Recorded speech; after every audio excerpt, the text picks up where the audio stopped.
We'll talk about his abilities next? Yeah, so what we want to do before we go to Q&A is talk about Jason's abilities and answer some questions that have been asked to us about, hey, why is something one way? Why can't Jason do this? Why can't he? So this is like a game design theory talk here, and we're going to explain some things about his abilities and how they work in case you didn't know. So right away, it's the radio video? Is it the radio? Yeah.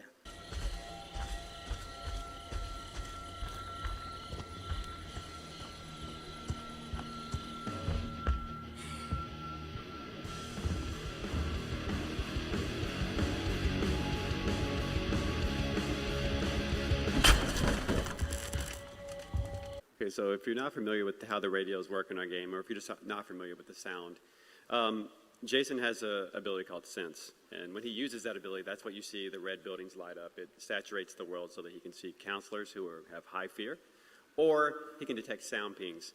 And usually those sound pings is a counselor who happens to be sprinting, making a lot of noise. So one way that you can fool Jason is to turn a radio on, which generates lots of noises, and to kind of sneak out the back or have them on the whole game. That way, every time Jason uses his sensibility, he kind of burns it and wastes it because he's going to that location, and Jason needs to destroy the radios so that they can't reuse them. So a lot of people were confused in the beta about how that worked. For some reason, they didn't understand that sprinting puts off white noise rings. So just like the radio, they're essentially the same thing. So yeah, we're listening and kind of figuring out other ways to kind of show us senses and to ensure that players know what is actually going on. So we want to give proper feedback. So like one of the things we did was augment and work on his senses, right? yes, exactly. So at one current time or another, people don't know that none of these abilities were in our game. This is kind of we're going to share something with you here. There's no visual, but at one point, Jason had only 3 abilities. He had sensory, which were those sound pings that you saw right there. They were only on a mini-map, and Jason's world was free of clutter. So there was nothing going on in the world. It was just his mini-map, and he could only tell where counselors were by pulling up the mini-map or by pulling up his large map. So which is really cool for pulling you into the experience because Jason couldn't track you in the real world. He can only track you on his map. Well, it turns out staring at a map sucks for like half a game. So he would just walk around for like an hour staring at a map, and so we decided that's a bad idea. So no one actually knows this kind of stuff, so we just thought we'd share it with you. And at one point, his morphs, we had a lot of conversation with people over the past months. Jason is OP, how can he morph around the map? That's not fair, and blah, blah, blah, right? Whatever that is. But at one point, we didn't have Jason morphing around the map at all. And it wasn't fun. We had Jason running around the map.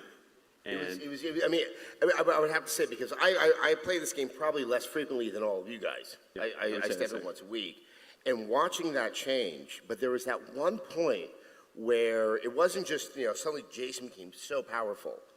But with the, once the voice started to work and that you could only hear other players in proximity to them, and that's true for Jason too, it created the most beautiful balancing act where if I can't talk to other players, I want to naturally go find other players so I can work with them.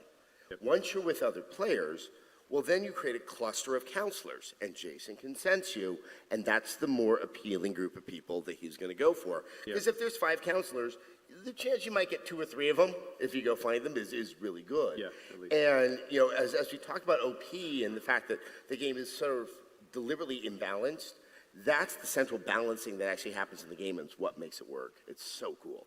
yeah, we had one point where there was no morph whatsoever.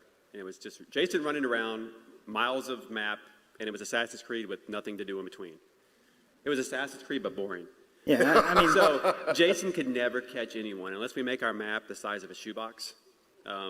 There's no way to pull that type of intensity off. So we went back to the drawing board and we're like, okay, give him a couple morphs a game.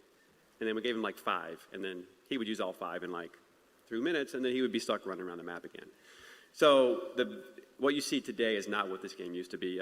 Blood Ping, he had something called Blood Ping, which would let him see the counters like he does now, where they're lit up red. However, it wasn't tied to their fear at all. At one point, we didn't even have fear as a counselor stat, like the composure stat. We didn't even have that. It would just let him see where you were at no matter what at any given moment, and he could take you by surprise. Turned out that wasn't fun either. So anytime we hear feedback on our abilities, just know that we went through probably 30 or 40 iterations to get to what we have today. Which leads me into our current questions that people wanted to know, like, why does Jason morph? You know, and at one point we had conversations. Okay, if he can't morph, which is our way of showing you how he got around the films, right? Because Jason's everywhere at once in the movies. So if he can't morph around the map, what could he do? What are the other ways that he could get around a map? Anyone have an idea or a He suggestion? could fly, maybe. Jason can't fly. He could drive. And we know it sucks that he Tunnels? can run. He's got a hoverboard. Yeah, so if we don't want him to run around the map for hours, if we don't want him to fly, the remake, if you've seen the remake, you know that Jason had tunnels. Okay, so we're like, okay. At one point we were like, maybe Jason has tunnels. Then we're like, you still have to run through the tunnels. It's not a vacuum seal. It's not the little thing at the bank, right? So we couldn't do tunnels. So that brought us back to morph, and that was our way of paying tribute to the film. And also, it's fully justified by Part 8. Like, Exactly. there's He so is much morphing everywhere. in Part 8, where it's Yeah. like, remember, it's Jason Takes Manhattan. Apparently, he is everywhere in Manhattan all at the same time. And so Yes. morphing just becomes the only answer for it. Exactly. So we did, you know, there were a lot of people who were like, just make Jason sprint really, really fast. But we did that. So sorry, we tried it. It wasn't fun. Your idea is good, but it just wasn't fun. It didn't look right either. It didn't look right. I'm still a fan Seeing- of hoverboards yeah. in tunnels underneath Manhattan. Seeing, He's just got his own private little, like, I'm going to get there. we don't have a Manhattan. Professional game development, guys. We Professional don't have a game Manhattan. development. I know, right? So these are the things that go on. So that brings us to like what he has today. People wanted to know how CINCH works. Rand, you have the 2 CINCH videos. So if you don't know about some of the finer attributes of our game, every counselor has a composure stat, okay, and that affects their fear level. So if you have a high composure stat like the girl next door, it takes a lot to get her scared. So she shows up less when Jason uses his sense because she can keep her fear under control. The counselors with low composure stat show up immediately. So we're going to show you, if you don't know, what it's like to search for someone with no fear and search again for that same counselor who has high fear so that you can see.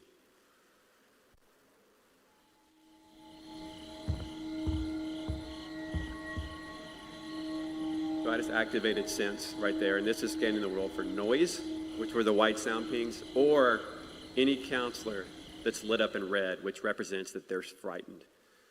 So it's important to know I was a different counselor in that, and I was hiding in a closet in there, Yeah. and I was well hidden, but I also chose the right character with the highest composure. Yep. The girl Yep. next door. In that particular video, you were Jenny Myers, the girl next door. And then I actually went and scared Randy and came back to the exact same position, and then we play it.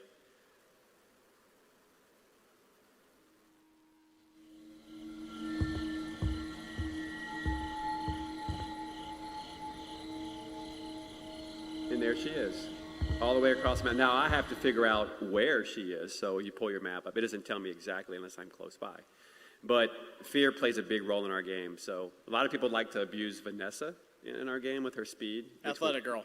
We nerfed her a little bit, and so fear is much more valuable now, keeping your composure. So eventually, Ronnie found me in that match and ended up catching up to me. So yeah, right here. So if you string together combos, so I use Sense, and now I'm going to use Morph while Sense is activated. So I had a pretty good idea where she was hiding at. And there you go. So stringing together our abilities is... Do I even kill you here? I don't think I kill you. I think you tried. I think I just stopped. Yeah. Hey, she has new clothes on, by the way. If you didn't know, Wes tweeted out today that we showed off some of our clothing customization options. So Yeah, and Jason only has to get close to a counselor, and he instills fear in them. It's kind of like a game of horseshoes, right? You just have to get close enough. yeah, there are a lot of, if anyone's familiar with horror games in the past 20 years, fear meter has been a big, everything from Haunting Ground to Eternal Darkness Yeah. to, all the Cthulhu games, that team. And do remember, the longer the game progresses, essentially the more powerful Jason becomes in the sense that he'll activate Rage. So Rage kind of just changes the game from, oh, you might survive to how soon does it take until Jason gets you? And that's something that we really want to instill in you guys, is that Jason is OP. You are going to die. You need to figure out how to get out of there quickly. So a good Jason player. You don't even really have to be good at Jason. You just have to wait for Rage to show up and, well, you had a good life. Thank you for trying. We'll see you again next time. Does anyone not know the Rage ability?